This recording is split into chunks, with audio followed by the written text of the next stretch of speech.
오늘 우리에게 주시는 하나님의 말씀은 구약에 있는 열왕기상 19장 15절에서 21절까지입니다. 제가 봉독하겠습니다.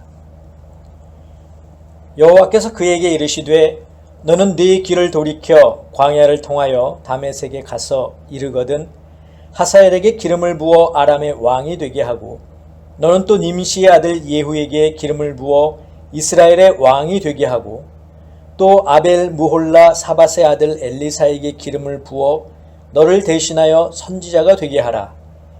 하사엘의 칼을 피하는 자를 예후가 죽일 것이요 예후의 칼을 피하는 자를 엘리사가 죽이리라. 그러나 내가 이스라엘 가운데에 7,000명을 남기리니 다 바알에게 무릎을 꿇지 아니하고 다 바알에게 입맞추지 아니한 자니라. 엘리야가 거기서 떠나 사밧의 아들 엘리사를 만나니 그가 12겨릿소를 앞세우고 밭을 가는데 자기는 12째 겨릿소와 함께 있더라. 엘리야가 그리로 건너가서 겉옷을 그 위에 던졌더니 그가 소를 버리고 엘리야에게로 달려가서 이르되 청하건대 나를 내 부모와 입맞추게 하소서. 그리한 후에 내가 당신을 따르리이다. 엘리야가 그에게 이르되 돌아가라. 내가 네게 어떻게 행하였느냐 하니라. 엘리사가 그를 떠나 돌아가서 한 겨릿소를 가져다가 잡고 소의 기구를 불살라 그 고기를 삶아 백성에게 주어 먹게 하고 일어나 엘리야를 따르며 수종 들었더라. 아멘. 기도하겠습니다. 사랑의 아버지 하나님 감사합니다. 오늘도 저희들을 부르셔서 주님 앞에 서게 하시고 이 시간 또 저희들 가운데 말씀을 허락하시니 감사합니다. 말씀 잘 받게 하시고 또 잘 듣게 하시고 잘 순종하게 하여 주시옵소서. 예수 그리스도의 이름으로 기도하옵나이다. 아멘. 예, 사랑하는 성도 여러분, 지난 일주일 동안 또 주님의 말씀 기억하시고 묵상하시고 순종하셨습니까? 항상 우리가 말씀에 따라 사는 백성임을 여러분들 잊지 마시고 그 말씀을 여러분들 마음속에 깊은 곳에 새기셔서 항상 묵상하시면서 살아가는 저와 여러분들이 되시기를 부탁을 드립니다. 자, 지난주에 말씀을 잠깐 돌아보겠습니다. 이세벨의 협박을 피해서 브엘세바를 거쳐서 하나님의 산인 이 호렙산 그 한 동굴에 도착한 엘리야가 그곳에서 하나님의 음성을 듣습니다. 자, 그 음성은 네가 어찌하여 여기 있느냐란 말씀이었죠.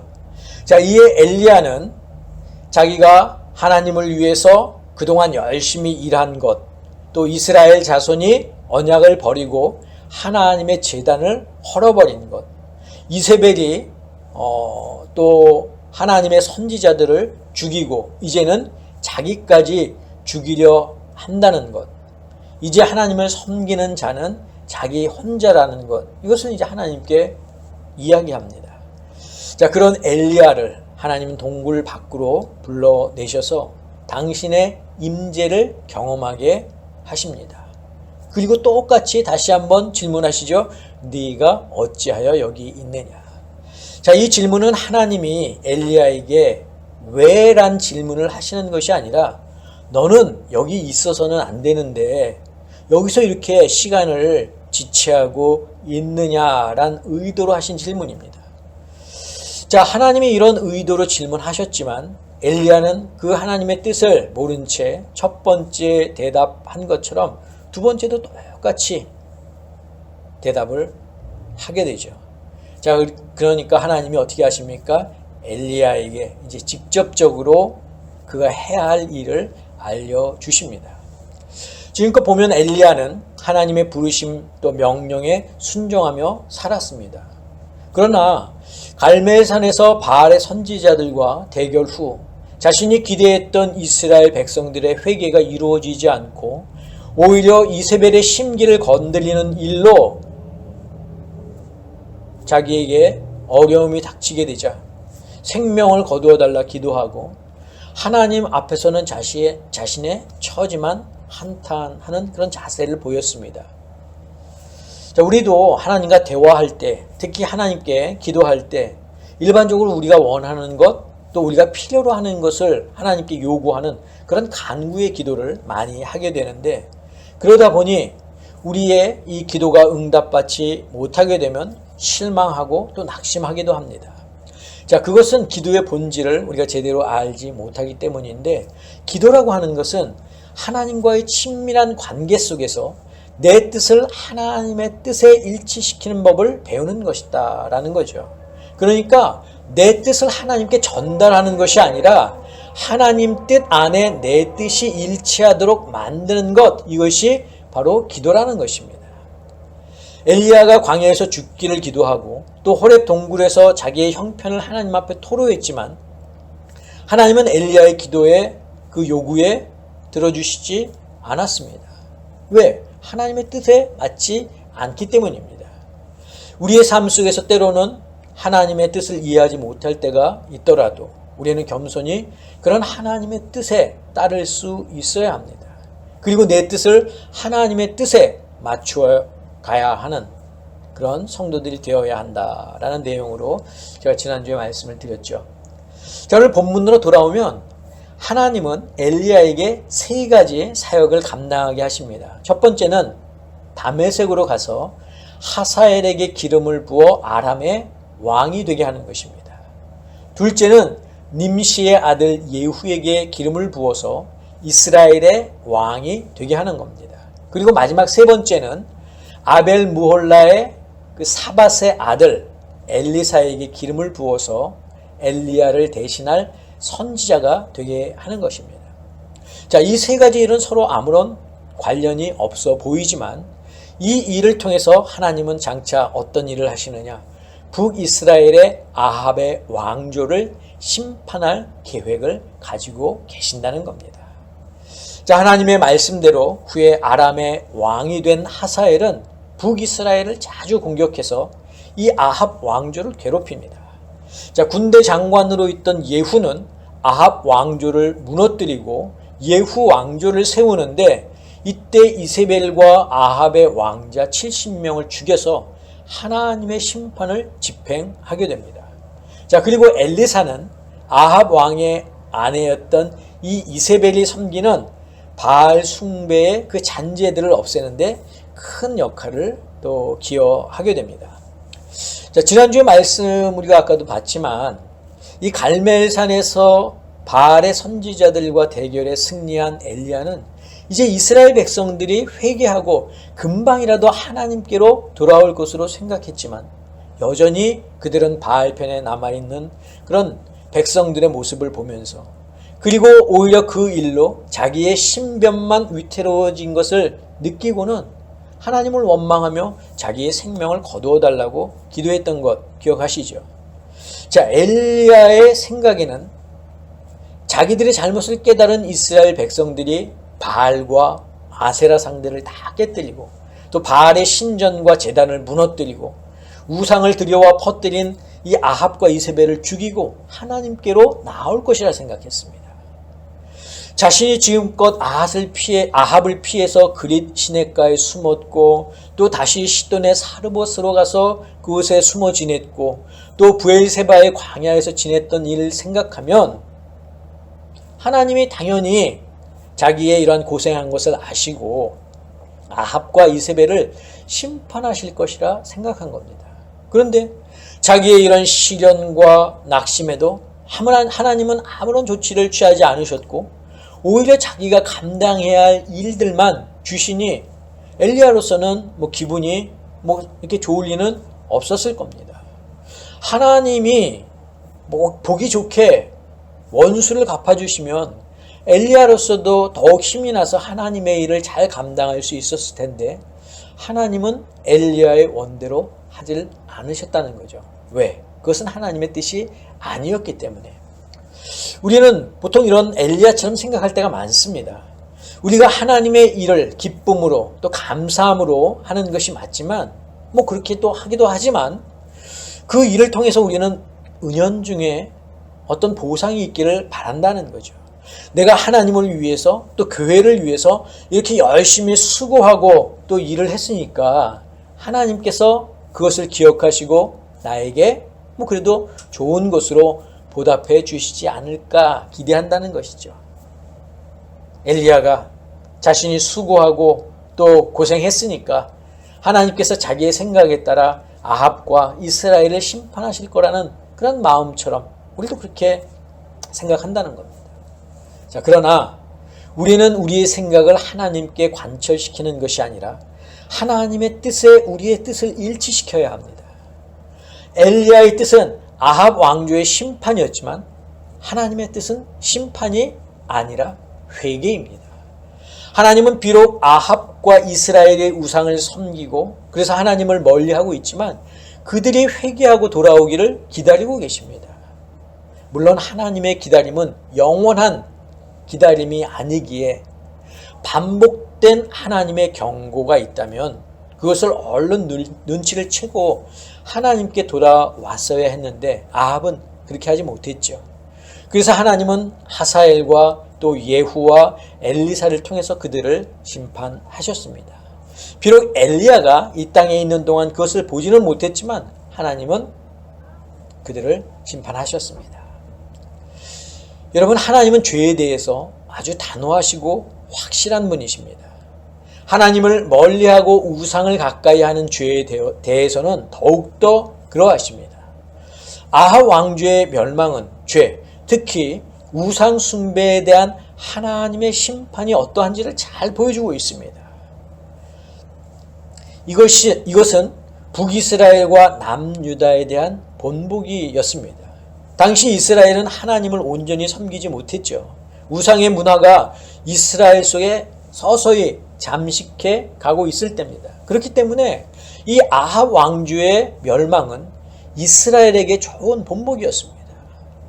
그러나 이런 본보기에도 불구하고 결국 이스라엘은 하나님과 우상을 겸하여 섬기는 영적인 간음을 범하고 말았습니다. 그래서 북이스라엘은 아수르에, 남유다는 바벨론에 멸망하지 않습니까? 자, 그렇다면 이 아합 왕조의 멸망은 이스라엘에게만 주신 본보기일까요? 이스라엘에게만 보이신 경고일까요? 그렇지 않다는 거예요. 자, 아합 왕조의 멸망은, 그리고 또 이스라엘의 멸망은 지금 이 시대를 사는 모든 나라와 열방과 민족과 국가들을 향한 본보기라고 하는 사실을 잊어서는 안 됩니다. 하나님의 경고는 경고에서 끝나지 않습니다. 본보기에서 끝나지 않는다는 거예요. 아합 왕조가 멸망한 것처럼, 북이스라엘과 남유다가 멸망한 것처럼 이 세상도 마지막에 가서는 하나님의 심판이 기다리고 있습니다. 이것은 제가 여러분들에게 겁을 주려고 하는 것이 아니라 성경에 나와 있고 또 예수님이 직접 하신 말씀입니다. 자, 그런데 엘리야의 말대로 이세벨이 북이스라엘의 모든 선지자들을 죽이고 이제 자기만 홀로 남았다면, 그리고 북이스라엘과 남유다가 다 멸망했다면 지금 하나님을 믿는 유대인들은 이 지구상에 없어야 합니다. 하지만 세계 각국에 흩어져 있던 디아스포라 유대인들이 다시 모여서 팔레스타인의 이스라엘이라고 하는 나라를 세우지 않았습니까? 이것은 무엇을 의미하지요? 우리 오늘 본문 18절을 같이 보겠습니다.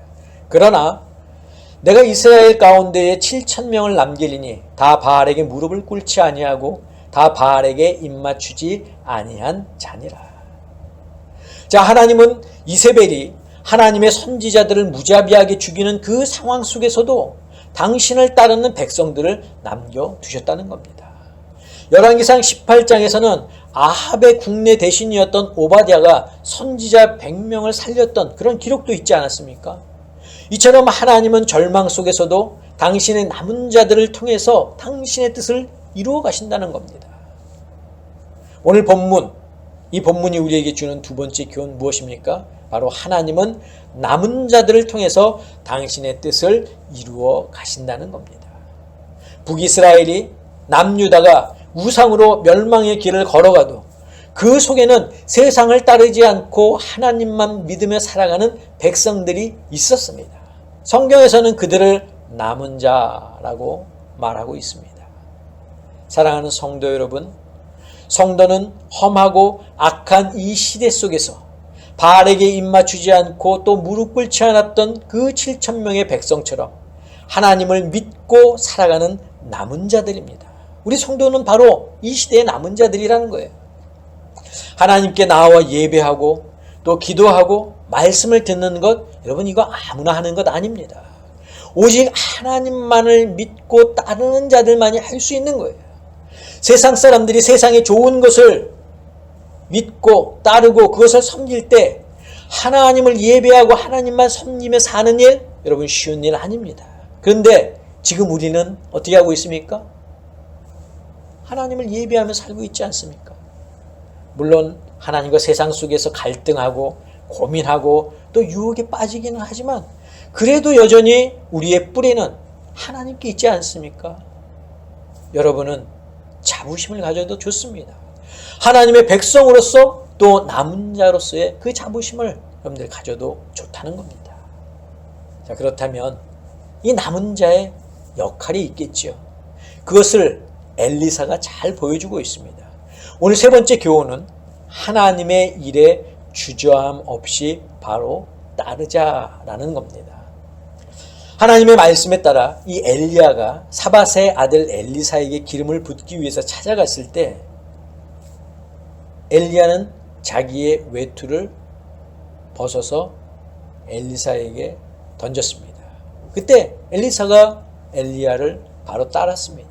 자기의 가족, 소유 모두 버리고 엘리야를 따랐습니다.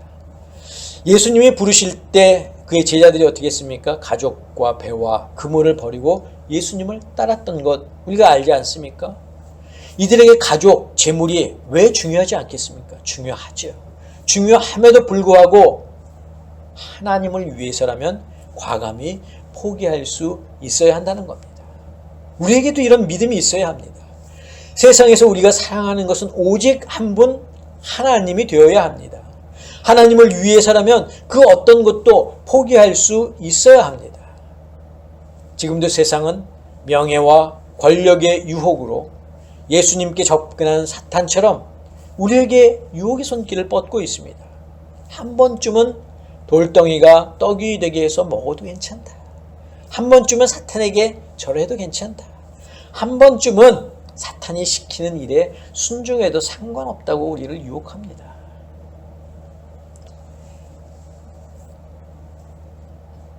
엘리사에게 자기의 가족과 소유를 버리고 엘리야를 따라 하나님의 선지자로 나설 수 있는 것 쉬운 일은 아니었습니다.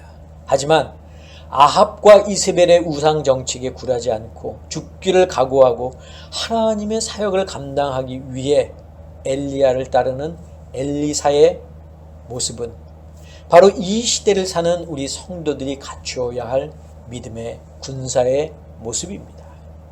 사랑하는 성도 여러분, 저는 오늘 여러분에게 세 가지를 말씀드렸습니다.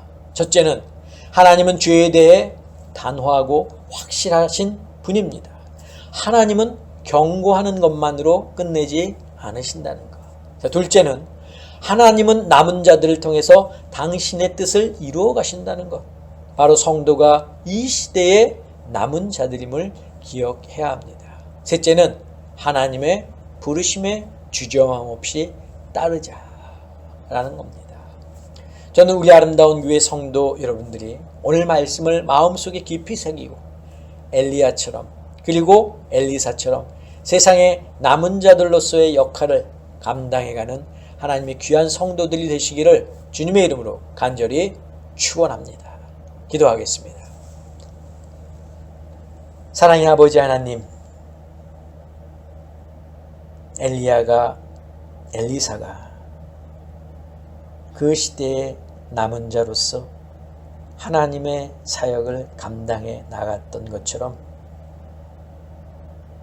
이 시대 속에서 우리 성도들을 하나님의 남은 자로 불러주시니 감사합니다.